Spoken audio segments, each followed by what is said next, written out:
لیکن ایمان کسی نے پوچھا جانتے ہو یہ کیا ہے؟ یہ کیا ہے جانتے ہو؟ جی جانتا ہوں اللہ کو، ایمان ہے میرا اس نبی کی بات پر جنہوں نے اندھیری رات میں پیٹ پر پتھر بندھے ہونے کی حالت میں یہ پیشین گوئی کی تھی۔ یہ اللہ حق، اللہ کی ہر بات ہے، اللہ کے نبی کی بات، اللہ کے نبی وہ کسرا کا تاج، جہاں کا پاس نہیں ملتا تھا اس کا تاج ٹھوکروں میں۔ اللہ کو اللہ مانو، ایسا مانو جیسا ہے وہ اپنی ذات و صفات میں۔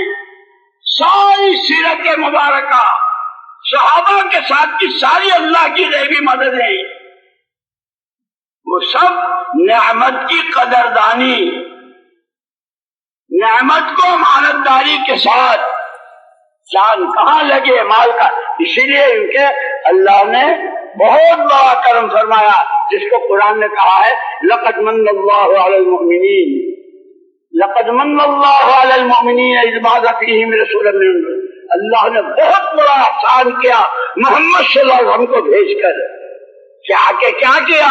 یتلو علیہم آیاتہ ویزکیہم ویعلمہم الکتاب والحکمہ، دعوت، ذکر، تزکیہ نفس، خانقاہ اور سیکھنا سکھانا، ان تینوں چیزوں سے ابتدا کی تھی۔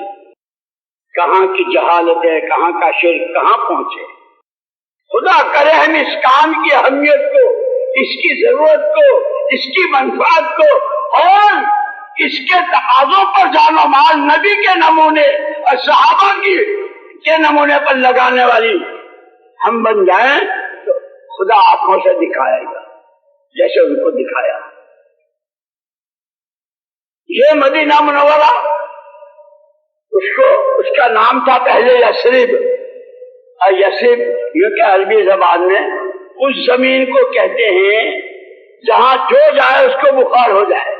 یثرب بخار زدہ زمین، جو جاتا تھا۔ لیکن اب کیا رحمتیں، کیا برکتیں، نبی کے ہاتھ میں ہاتھ دے دیا ہے، ہر حال میں آپ کی بات مانیں گے، ایمان بنائیں گے، اعمال بنائیں گے، آخرت بنائیں گے، اللہ کو راضی کریں گے۔ کیوں نہ روٹھے؟ اللہ کی ناراضگی برداشت نہیں۔ حضور کے پاس آئے، جو آتا تھا اس کو بخار ہو جاتا، حضور اکرم صلی اللہ علیہ وسلم دعا فرمائی، مدینہ کا بخار باہر چلا گیا۔ کھجوروں میں کیسی برکت ہوئی، روزیوں میں کیسی برکت ہوئی، یہ ساری میراث ہے، امن ایمان کی میراث ہے، روٹی روزی روزگار ایمان کی میراث ہے، آپس کی محبت ہے، یہ ایمان کی میراث ہے، اور اس کا حل ہے آخرت کہ دنیا ہی میں آیت نازل ہو گئی رضی اللہ عنہ، وہ سرٹیفکیٹ تو آخرت میں ملے گا، اللہ کس سے راضی کس نے، لیکن ان کے لیے کہ جنہوں نے نبی کی بات پر پہل کی، جان کی پرواہ کی، نہ مال کی نہ آل کی، سردی کی نہ گرمی کی، دھوپ کی نہ پیاس کی،